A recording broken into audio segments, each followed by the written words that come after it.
जय हिंद दोस्तों, बहुत दिनों से आपको क्लास नहीं मिल रहा होगा। ठीक है, अब कंटिन्यू स्ट्रेट लाइन चलेगा और आपको स्ट्रेट लाइन मिलेगा। ये लास्ट क्लास है बाइनोमियल थ्योरम का। इसके बाद 14.5 वो उतना इम्पोर्टेंट है, फिर भी अगर आपको लगे तो कभी टाइम निकाल के हम बता देंगे। ठीक है, अब स्ट्रेट लाइन पे हम चलेंगे।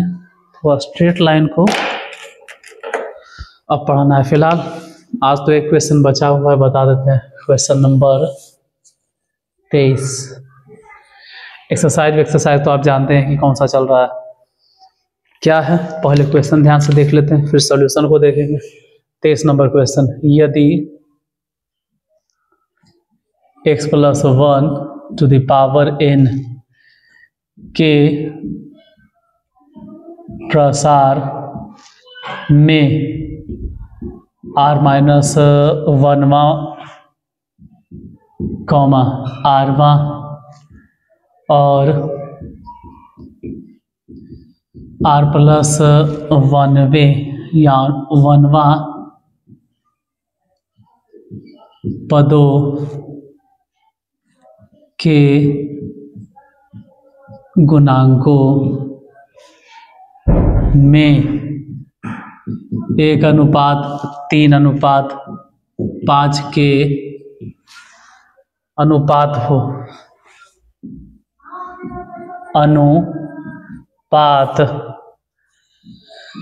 हो तो n तथा r का मान ज्ञात कीजिए। ध्यान देना, यहाँ सीधे गुणांक नहीं दिया हुआ है, बल्कि गुणांकों का अनुपात दिया हुआ है। r-1वें पद के गुणांक, rवें पद के गुणांक और r+1वें पद के गुणांक का अनुपात दिए हुए हैं। कोई बात नहीं, अनुपात है, इसे भी तो बटा चिटा करके हम काटवे करते हैं। अगर ध्यान से देखा जाए तो हम कभी पढ़ाए थे इस तरह से, कभी बोले भी थे ऐसे, कभी एगो सूत्र बताए थे। आज फिर से हम लिख देते हैं कौन से सूत्र था। देखो, जब साबित करते उसी वक्त काम आता है। जैसे दो लगातार पदों के लिए तो होता क्या है कि आप लोग tr+1 बटा tr, ये वाला कोई सूत्र बताए थे। क्या बताए थे वो लिखना जरूरी, हम नहीं समझते, बस बता देते हैं, क्योंकि थोड़ा सा कंफ्यूजन हो जाता है। आपको लगता है कि ये वाला सूत्र यहाँ अप्लाई करना चाहिए, यहाँ नहीं अप्लाई करेंगे, क्योंकि ये वाला फॉर्मूला तब अप्लाई किया जाता है जब दो लगातार पदों के बारे में कोई इंफॉर्मेशन दिया हुआ रहे। यहाँ दो लगातार पद नहीं है, बल्कि दो लगातार पद के गुणांक है। अगर लगातार पद होता तो फॉर्मूला लगाते, लेकिन यहाँ पद के गुणांक है। तो यहाँ नॉर्मली जैसे बनाते हैं वैसे ही बनाएंगे। मतलब इस फॉर्मूले के बारे में आप सोचिएगा भी नहीं, वो एक ही हिसाबे था जहाँ पे फॉर्मूला इस्तेमाल हुआ। फिलहाल लिखना शुरू करते हैं। x + 1 to the power n के प्रसार में पहले कौन सा गुणांक, r-1वें पद के गुणांक, पहले यही लिखते हैं। तो r-1वें पद के अगर गुणांक चाहिए तो लिखो n कॉम्बिनेशन, और जयवां पद है लोअर सफिक्स उससे एक छोटा होगा। मतलब r-1 है तो हम लोअर सफिक्स r-1 ने उससे भी छोटा यानी r-2 लिखेंगे। फिर और इतना इक्वल टू दिए हुए भी है, कितना है 1, तो चलो भाई 1, और वो अनुपात में है तो फिक्स वैल्यू में बदलने के लिए k गुना कर दिए। फिर उसके बाद लिखेंगे rवें पद का गुणांक, rवें पद का गुणांक, rवें पद के गुणांक कितना है तो n कॉम्बिनेशन, rवें पद है इसलिए 1 कम होगा तो r-1 ये भी दिए हुए कितना 3, तो 3k लगा दो। हालांकि k ऐसे भी खत्म हो जाएगा, k नहीं बचेगा। फिर लिखेंगे r+1वें पद के गुणांक, r+1वें पद का गुणांक। अब लास्ट वाला गुणांक अगर लिखे तो n कॉम्बिनेशन r+1 पद है इसलिए एक कम यानी r होगा, और इसके जगह आप कितना बैठाएंगे 5k। समीकरण फर्स्ट, समीकरण सेकेंड सॉरी थर्ड। अब बार बार बोलते हैं कि सेकेंड में फर्स्ट से भागा दो। दूसरा समीकरण ध्यान देना कितना है n कॉम्बिनेशन r-2, नहीं तो पहला हो गया। दूसरा समीकरण n कॉम्बिनेशन r-1 जिसमें भागा देंगे n कॉम्बिनेशन r-2 से। दोनों के राइट साइड वाला अगर वैल्यू देखें तो राइट साइड में 3k बटा 1k,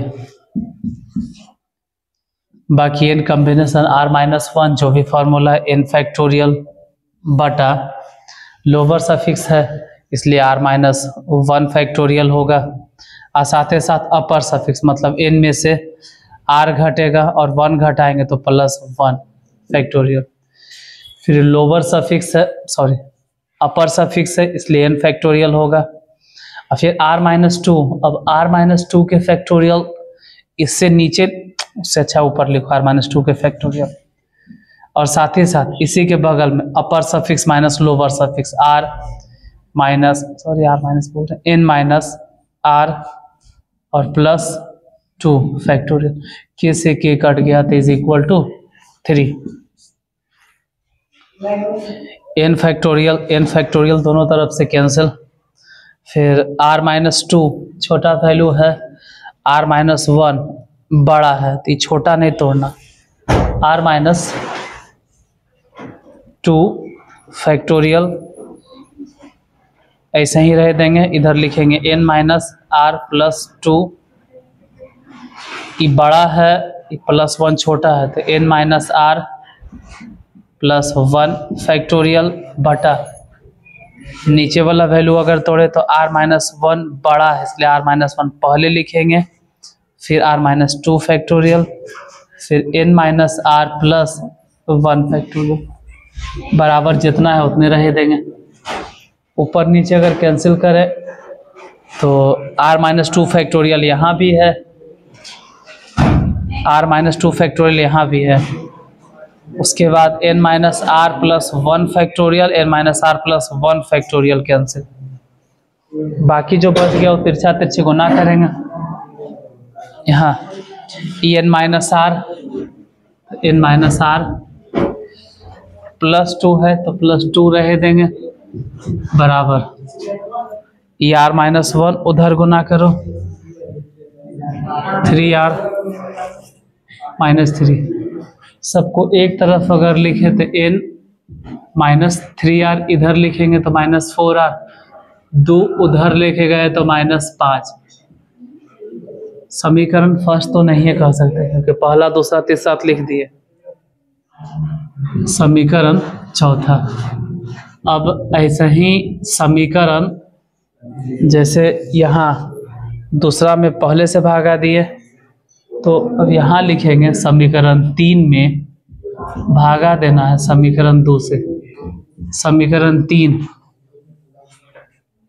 n कॉम्बिनेशन r तो n कॉम्बिनेशन r भागा देना होगा n कॉम्बिनेशन r-1 से, दोनों के राइट साइड 5k बटा 3k, k से k cancel, n combination r मतलब पहले अपर सफिक्स के फैक्टोरियल तो n फैक्टोरियल बटा नीचे लोअर सफिक्स के फैक्टोरियल r फैक्टोरियल, फिर यहीं पे अपर सफिक्स माइनस लोअर सफिक्स यानी n माइनस r के फैक्टोरियल, नीचे है तो n फैक्टोरियल, और लोअर सफिक्स वाला अब नीचे नहीं लिखना इसलिए सबसे ऊपर r-1 के फैक्टोरियल, फिर वहीं पे अपर सफिक्स माइनस लोअर सफिक्स यानी कि n में से r घट गया और 1 तो प्लस में हो जाएगा, इतना फैक्टोरियल बराबर 5/3।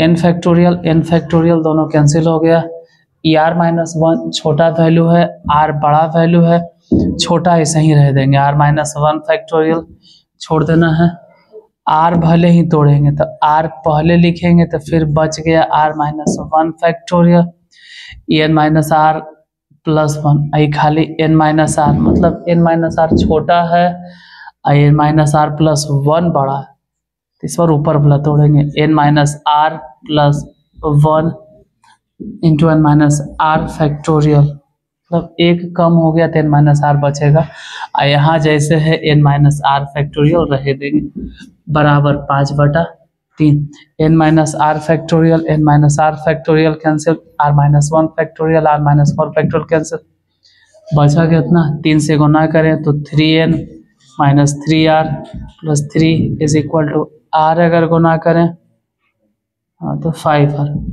यानी समीकरण में अगर लिखे तो 3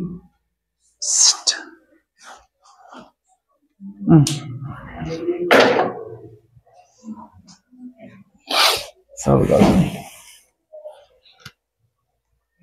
आओ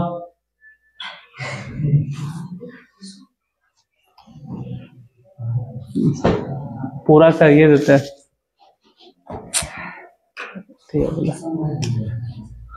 3n minus 8r is equal to -3, इस समीकरण 5 इस समीकरण 4 दोनों हल कर लेना।